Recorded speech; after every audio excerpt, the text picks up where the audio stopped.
Welcome লাইফলাইনের ধারাবাহিক টিউটোরিয়ালে আপনাদের সবাইকে স্বাগতম। তো আমরা ছিলাম ফটোশপে। তো গত পর্বে আমরা ফটোশপের ব্রাশ টুলের কাজ পর্যন্ত শিখেছিলাম। তো আজকে আমরা এটার পরবর্তী টুলসগুলো নিয়ে আলোচনা করব। তো এটার জন্য আমরা প্রথমে কিছু ছবি ইনপুট করি, এরপরে আমরা ধারাবাহিকভাবে স্ট্যাম্প টুলের কাজটি দেখব। তো ছবি ইনপুট করার জন্য আমাদের প্রথমে যে কোনো একটা ছবি দরকার। তো আমরা একটু ছবি একটা ডাউনলোড করে নিই।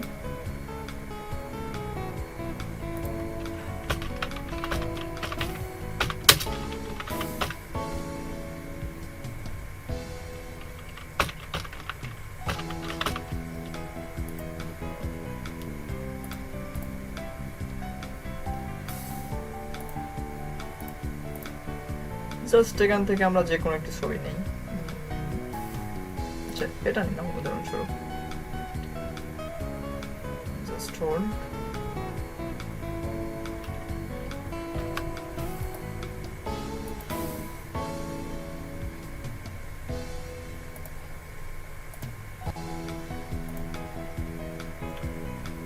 ওকে, তো এটা এবার আমরা ফটোশপে ওপেন করি।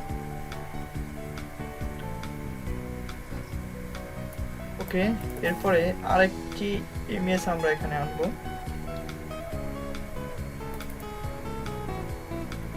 আচ্ছা, এনার ইমেজটি আনি। এখানে আমরা এটাকে একটু কেটে নেই।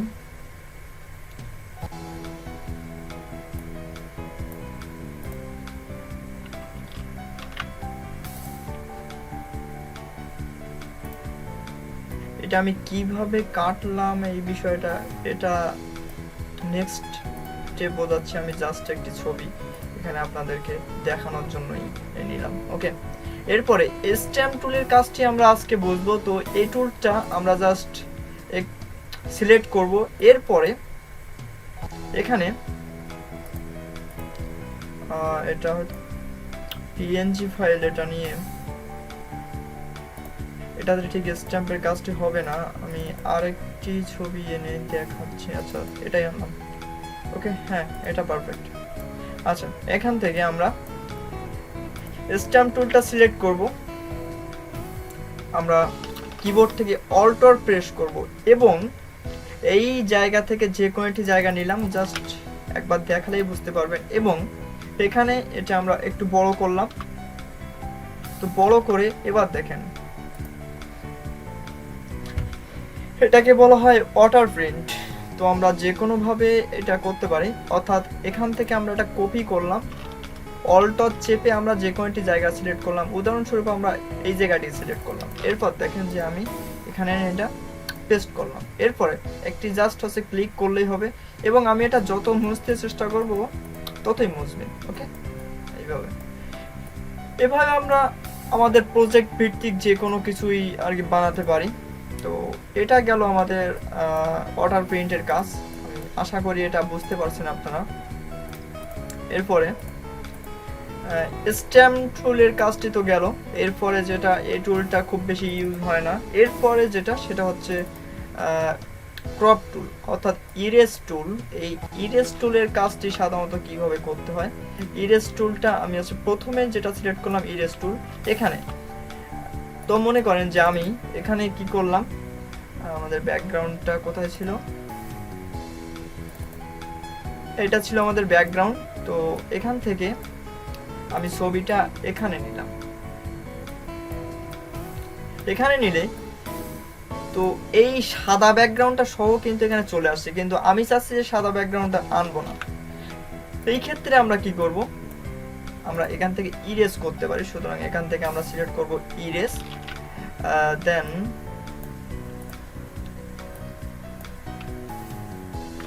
ইরেজ টুলটা সিলেক্ট করে ঠিক এভাবে আমরা আমাদের যেগুলো অপ্রয়োজনীয় অংশ এগুলো আমরা ইরেজ করতে পারি। ওকে, এগুলো ইরেজ করে দিলাম, অর্থাৎ এগুলো মুছে দিলাম।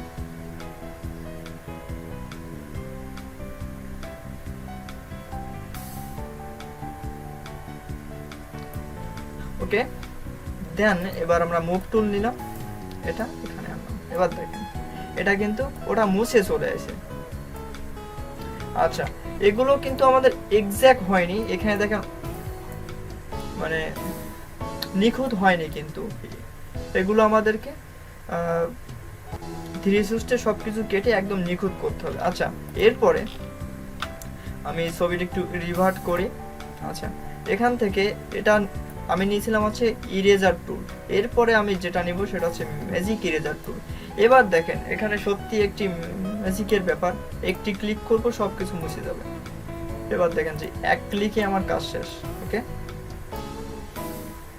আচ্ছা এটা কিন্তু সব ক্ষেত্রেই সম্ভব হবে না। আমি আগেই বলছিলাম সফটওয়্যার কিন্তু বোঝে না যে কোনটা হিউম্যান আর কোনটা ব্যাকগ্রাউন্ড, সফটওয়্যার শুধুমাত্র বোঝে যে কালার কোড। সুতরাং এখানে কালার কোড সেম কালার আছে বিধায় আমরা ম্যাজিক ইরেজার দিয়ে মুছতে পারছি। এবার আমি যদি এখানে ক্লিক করি আমার কিন্তু সম্পূর্ণ মুছে যায়নি, কেননা এখানে এই কালার সে যতটুকু ধরতে পারছে ততটুকুই সে মুছে যাচ্ছে। এখানে দেখেন আমাদের টলারেন্স ছিল হচ্ছে 32। এবার আমি যদি এটা একটু বাড়িয়ে নেই ওই কালার কিন্তু বেশি কভার করবে, যেমন আমি এখানে দিলাম 60, দেন দেখেন এখানে কিন্তু আরো বেশি কভার করে নিয়েছে। ওকে, তো এটা হচ্ছে ইরেজার টুলের কাজ। আমি আশা করি বুঝতে পারছেন, যদি না বুঝতে পারেন অবশ্যই কমেন্টস করে জানাবেন। আচ্ছা, এরপরে যেটা সেটা হচ্ছে পেন বাকেট টুল, এর ভিতরে কিছু সাব টুল আছে, সেটা হচ্ছে প্রথমে গ্রাডিয়ান। তো গ্রাডিয়ানের বিষয়টা আমি একটু পরে বোঝাচ্ছি, কেননা এটা একটু অ্যাডভান্স লেভেলের কাজ। আচ্ছা, এরপরে যেটা সেটা হচ্ছে আপনার হচ্ছে পিকার, অর্থাৎ কালার হচ্ছে পিকার। এখান থেকে এটা এই যে লাস্টেরটা নিলে ওই সরি সেকেন্ডটা নিলে পেন বাকেট টুলের কাজটি হচ্ছে আমাদের ফোরগ্রাউন্ডে যে কালারটি থাকবে সেটা আমরা যে কোনো জায়গায়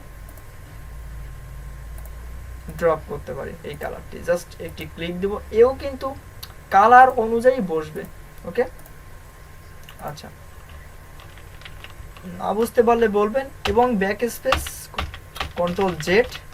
ওকে, আচ্ছা এটা পেন বাকেটের কাজ গেল। এরপরে যে বিষয়টি সেটা হচ্ছে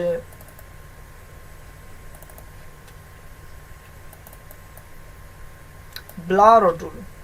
ব্লারোর বিষয়টা আমরা সাধারণত জানি সবাই যে একটু ঘোলাটে করার জন্য। তো এই যে ব্লারোটা আমরা নিব এখানে, জাস্ট এভাবে যদি আমরা ঘোরাতে থাকি আমাদের এই জায়গাটা, এবার দেখেন যে এটা কিন্তু অনেকটা ব্লারও হয়ে গেছে। তো এখানে হচ্ছে স্ট্রেন্থ যদি আমরা একটু বাড়িয়ে নেই তো আরো বেশি ব্লারও হবে, এভাবে ঘষলে কিন্তু জায়গাটা আমাদের ব্লারও হচ্ছে।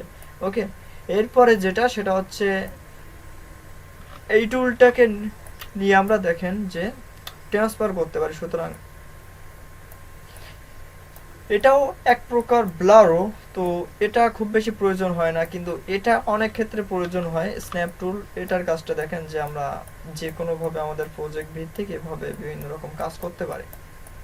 আচ্ছা, এগুলোর কিভাবে ব্যবহার করা হয় সেগুলো আমি একটু অ্যাডভান্স ক্লাসে যখন একটি প্রজেক্ট সম্পূর্ণভাবে দেখাবো ওই ক্ষেত্রে আমি বিষয়টি বুঝিয়ে দেব যে এটা কি কাজে ব্যবহার করা হয়। এটা করলে এটা হয় সেটা তো বুঝলাম, কিন্তু আপনাদের প্রশ্ন থাকতে পারে যে এটা নিয়ে আমরা কি করব। অবশ্যই এটার কোনো যুক্তিযুক্ত কাজ আছে। ওকে, এরপর হচ্ছে আমাদের ডার্ক টুল এবং এখানে আছে বার্ন টুল।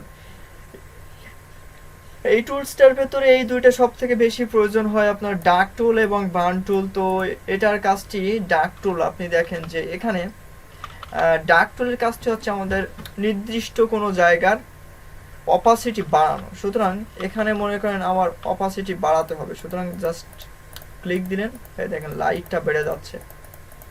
আপনি যেখানে ক্লিক দিবেন লাইট বেড়ে যাচ্ছে কিন্তু। ওকে, লাইট বেড়ে যাচ্ছে। আচ্ছা, এরপরে বার্ন টুলের কাজটি হচ্ছে আপনি যেখানে ক্লিক দিবেন লাইট কমে যাবে। এখানে দেখেন লাইট কম হয়ে যাচ্ছে। ওকে, এটাই হচ্ছে ডার্ক টুল বার্ন টুলের কাজ। ওকে, এবার আপনি বলতে পারেন যে লাইট আমি কমাবো কেন, আমার তো লাইটটা কমিয়ে আমার চেহারাটা খারাপ হয়ে যাচ্ছে। আরে ভাই, এটা তো শুধু চেহারার জন্য না, এটা অনেক ক্ষেত্রে বিভিন্ন প্রজেক্টের প্রয়োজন হয়। এগুলো আমি দেখাবো ধীরে ধীরে। ওকে, এরপরে হচ্ছে পেন টুল, পেন টুলের কাজটি হচ্ছে, ছবিটা ইনপুট করা যাক। এটার কাজটি হচ্ছে সব সময় যে কোনো একটি বিষয় সিলেকশন করা। পেন টুলের অনেক বড় ধরনের কাজ আমরা ইলাস্ট্রেটরে শিখব। এখানে দেখেন এটা আমি এক্স্যাক্টলি সিলেক্ট করব, অল্ট চেপে ভেঙে নিব, অল্ট ধরে ভাঙলাম, আবার এখানে ক্লিক করলাম, জাস্ট ধরে ড্র্যাগ করলাম, এখানে অল্ট চেপে ভেঙে নিলাম, দেন আবার এখানে নিলাম,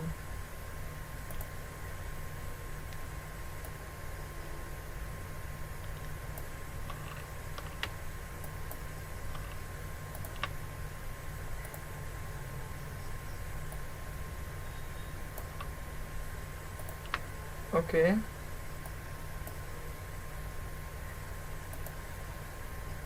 ঠিক যেখান থেকে শুরু হয়েছিল আমরা সেখানে গিয়ে শেষ করব। ওকে, একটি সিলেকশন হলো। এবার আমরা এখানে কি করব, রাইট বাটন ক্লিক করব, দেন মেক সিলেকশন এখানে ক্লিক করব, এখানে 0 রেখে ওকে প্রেস করব। ওকে, দেন এখন দেখেন আমাদের এইটুকু সিলেক্ট হয়ে গেছে। দেন আমরা এটা মুভ টুল সিলেক্ট করে এখানে নিয়ে যেতে পারি। ওকে, এটা হচ্ছে পেন টুলের কাজ। তবে ফটোশপে পেন টুলের বড় ধরনের কোনো ব্যবহার নাই, এটা ইলাস্ট্রেটরে বুঝবো। ওকে, তো এবার আমরা যে বিষয়টি দেখব সেটা হচ্ছে টেক্সট টুলের কাজ। টেক্সট টুলটা সিলেক্ট করলাম, আমাদের প্রথমে আছে হরিজেন্টাল টাইপ টুল, এটা নির্বাচন করে একটি ক্লিক দেব। এরপরে আমরা এখানে যে কোনো কিছু লিখতে পারি। ওকে, তো এখান থেকে আমরা ফন্টটা চেঞ্জ করব, এখানে যে কোনো একটি ফন্ট আমাদের এখান থেকে নিতে পারি, এটা হচ্ছে ফন্ট চেঞ্জ। আচ্ছা, যেমন আমরা এখানে নিলাম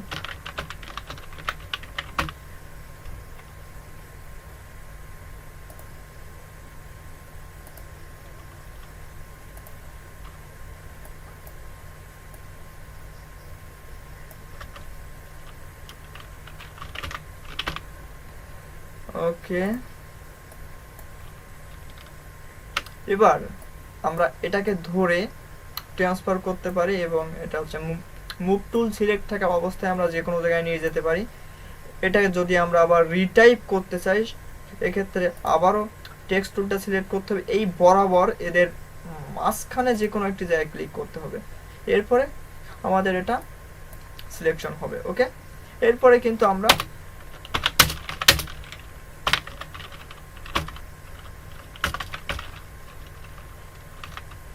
আচ্ছা এখানে আমরা এরপরে আমরা এটাকে ধরে যেটা খুশি সেটা করতে পারি বা যে কোনো কিছু আমরা লিখতে পারি।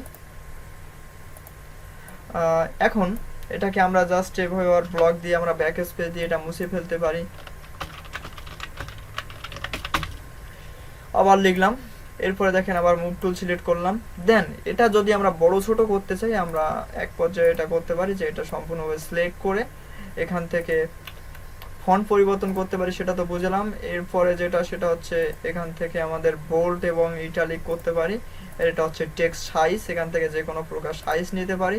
এখানে ম্যাক্সিমাম আছে হচ্ছে 72, এটার বেশি যদি আমাদের প্রয়োজন হয় জাস্ট এখানে আমরা এটা টাইপ করে দেব, দেখুন 100 জাস্ট এখানে ক্লিক করলাম,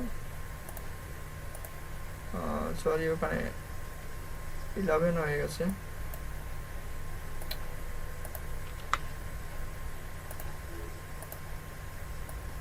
সিলেক্ট করলাম, টাইপ করলাম হচ্ছে 100। ওকে, 100 সাইজ আছে কিন্তু এখন যদি আমরা এটার থেকেও বড় চাই আমরা কিবোর্ড থেকে প্রেস করব কন্ট্রোল টি, এটা প্রেস করে শিফট ধরে আমরা এটা বড় ছোট করতে পারি। ওকে, এন্টার প্রেস করব, এটা রেস্টারাইজ হবে। এবার যে বিষয়টি সেটা হচ্ছে আমরা যদি শিফটটা না ধরি, তো মনে করেন এখানে ধরে টানলাম এটা হয়ে গেল, এখানে ধরে টানলাম উল্টে গেল।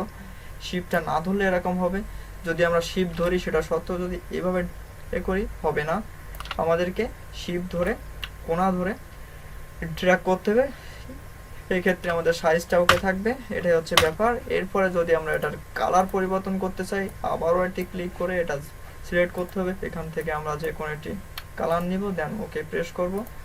এরপরে আমাদের কালার পরিবর্তন হয়ে যাবে। তো এটাই ছিল আমাদের টেক্সটের বেসিক কাজ। এটার বিস্তারিত আমি আগামী ক্লাসে দেখাবো। যদি এই সম্পর্কে কোনো জিজ্ঞাসা থাকে অবশ্যই কমেন্টস করে জানাবেন, এবং আগামী ভিডিও দেখার আমন্ত্রণ জানিয়ে আজকের ভিডিওটি শেষ করছি। ওকে, বাই।